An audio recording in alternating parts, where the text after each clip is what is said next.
Rieccoci tornati. Un saluto a Gianni, dipendente, assuefato, drogato. Ciao, scusa. Allora, vediamo. Situazione critica qui. It's the note I found on the door to the apartment. Who could Sarah be? Stiamo cercando di...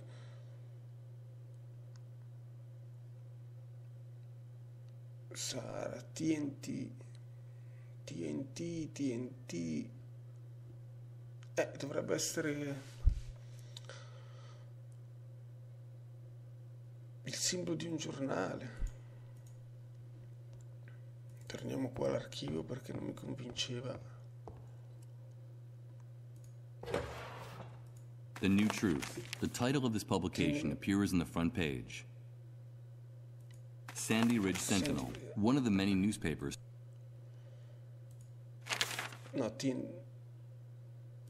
The New Truth. That first, I'll put the newspaper as much as... prendiamo sto giornale. Ah, si vede. The New Truth. Ecco. The newspaper for those who have woken up. It looks like a decent publication, even though it was produced on a shoestring budget.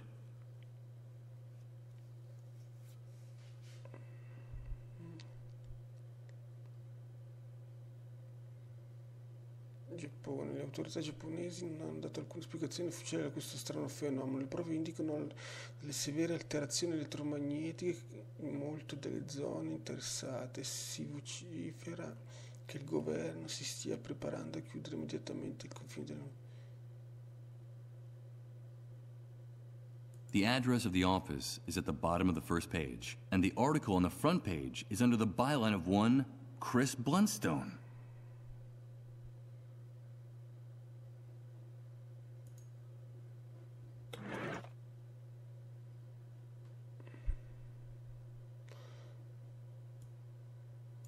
It seems like a good idea, but the GPS signal is very weak in here. I think it would be better to use it in an open area rather than indoors.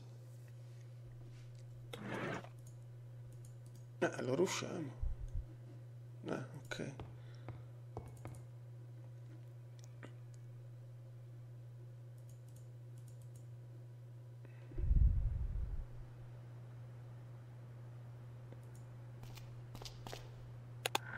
Torcia elettrica. Per andare poi sotto il buco. Of course. The letters TNT on the letterhead of Sarah and Chris's note stand for the newspaper, The New Truth. I'll enter the address of the newspaper office shown on the front page. The map indicates a place near the main avenue of the city. Will it still be standing? Let's go find out. Andiamo dal giornalista.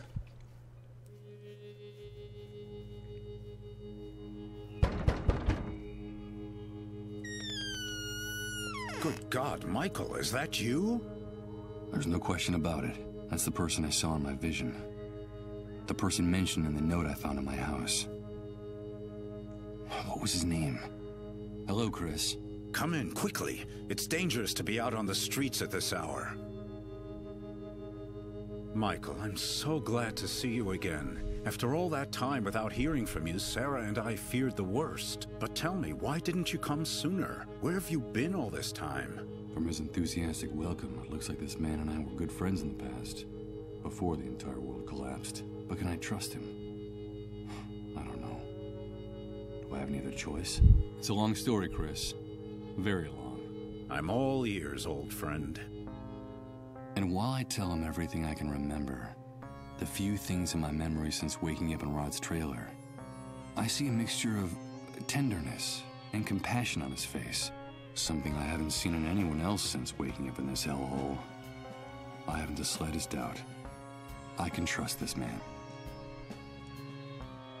I'm sorry for everything that happened, Michael. Sarah and I had been trying to get in touch with you for a long time, but the Great Wave made it impossible to find you. Now I know why. As a matter of fact, she went out to take that note to your house. I haven't seen her since. Tell me, did you find Sarah? Did she tell you she was coming here? Sarah? I'm sorry, but I just found this handwritten note on the door. That's all. Of course, forgive me. You already told me that you were blanked.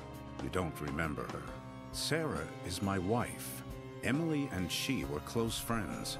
In fact, they ran the Beechwood Oracle bookstore together, right below your apartment. That's how you started working with us at the New Truth. And the two of you, Emily and you, became like family to us. I want you to know that what happened to Emily affected us deeply, Michael.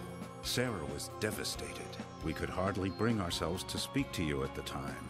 I'm so sorry for what happened to her. What the hell are you talking about? Good God. Don't tell me you don't remember that either. Emily died, Michael. But that's impossible. I'm sorry to be the one to make you relive that hell. You yourself told Sarah and me on the phone a little while before you returned home. It happened while the two of you were in Japan, scarcely a few days before the Great Wave hit. At the paper, we sent you on an assignment to do a photo essay on those strange lights that had been sighted in the sky over Tokyo. So you got all your photography equipment together and set off right away. Emily went with you. You two decided to use the trip as a chance to work on your marriage, which had been in trouble for a long time. You were in bad shape, Michael. Your financial problems, her miscarriages, your violent, self-destructive nature. Emily couldn't take it anymore. You were putting her through too much back then. Things are not going well between us, Michael. You know that. It's only a rough patch. You'll see. It's all your fault! You have to get on top of this, Michael. It's destroying both of us. I'm afraid of you. I can't help it. It's that demon. You know I can't help it. From what you told us, things were getting better. After so many years, both of you were starting to rediscover each other. Everything will be different. Remember that vacation we took to the beach? When we were getting to know each other? Everything will go back to the way it was. Promise me. I promise. Until one night in your hotel, Emily started to feel sick. It all happened very fast. She was having fainting spells, vomiting, running a fever. You took her to the nearest hospital where she was admitted immediately. Emily, what's happening? Emily! Emily! And a few hours later, they told you she was dead. They wouldn't even let you see her body. They wouldn't let you see her. The Japanese authorities hustled you off on the next plane out. It was all very strange and disconcerting. And the very night you arrived, the Great Wave hit. Oh, Emily. Now I remember it. I remember everything. I remember her pale, haggard face when she took my hand. Don't worry. It's nothing. Everything will be all right, she was saying, while they were wheeling her deep into the hospital. And she waved goodbye to me, forcing a smile to cover her fear. And then I saw it. I swear I could see how time was stopping. Little by little, in her eyes. Emily can't be dead. She talks to me. I've been hearing her voice for some time now. You must think I've lost my mind. From the little we were able to talk to you before you got back, we could see that her death hit you terribly hard, Michael. You felt extremely guilty for the way you treated her those last few years. You said you would never be able to forgive yourself. It's possible that the pain warped your mind, but it's also possible that what is happening to you is real. If Emily died before the Great Wave, how can what's happening to me be real? Let me tell you something. In spite of the catastrophe, at the New Truth, we've never stopped working. For Sarah and for me, this newspaper is our life. And since the Great Wave, our contacts and confidential sources haven't stopped bringing us the most incredible and chilling information you could imagine. Thousands, no, millions of unexplained phenomena are taking place simultaneously all over the world, Michael. We're living through the strangest and most confusing times in our history, and any hypothesis, no matter how crazy, must be taken into consideration, even what you just told me. There's no question that something extraordinary is happening all over the world because of the Great Wave, the emergence of the dissolved, and our gradual approach to the dead synchronicity point.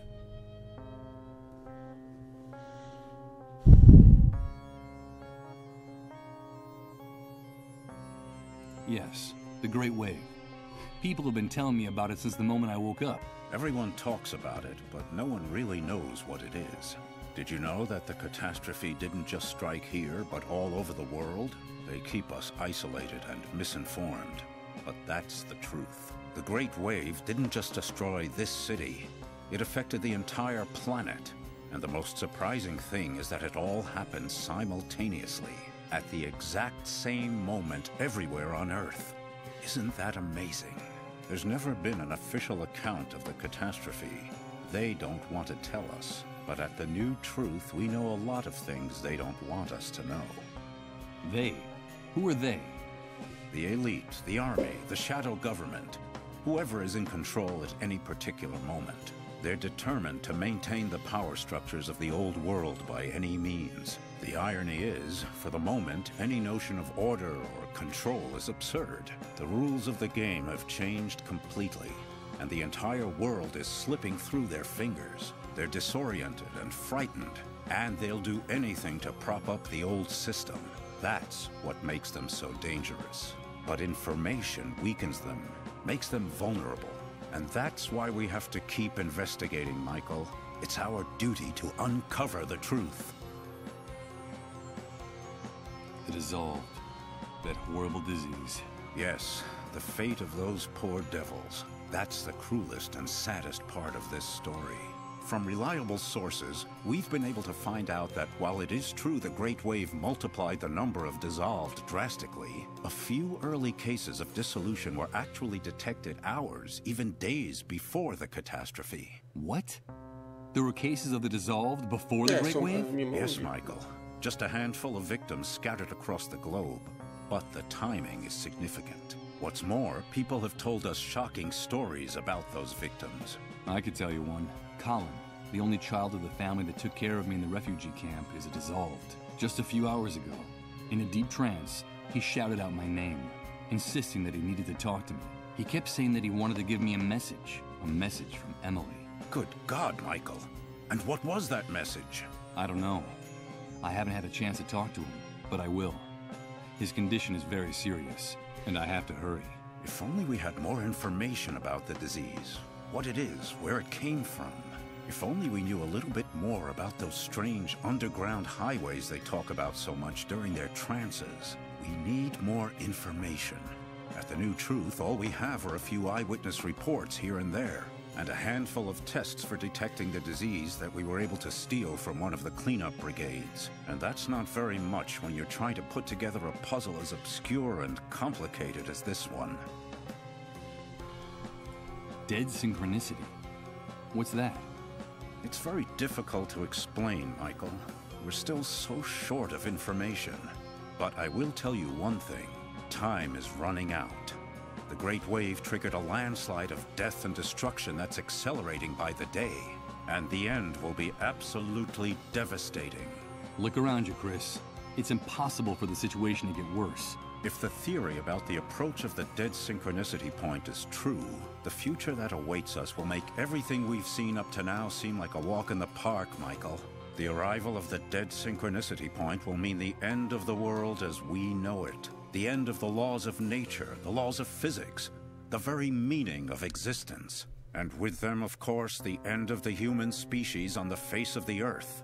Our inability to adapt will wipe us out in a matter of minutes, and indeed, in some cases, it's already happening. But the good news is that if this hypothesis is correct, the very nature of this anomaly could also allow us to reverse the situation. Reverse the situation? You mean avoid the future you're talking about? Avoid the consequences of the Great Wave? Is that possible? Of course it is. How can I explain it to you? No, not yet. It would be too complex for you to understand, and I don't want to create any false hope. I can't tell you anything more for the time being. We need more information, more sources, and we need them urgently. Time is running out. in every sense of the word. I need answers too, Chris. Where can I find the information you need? How can I help you? A few days ago, one of our confidential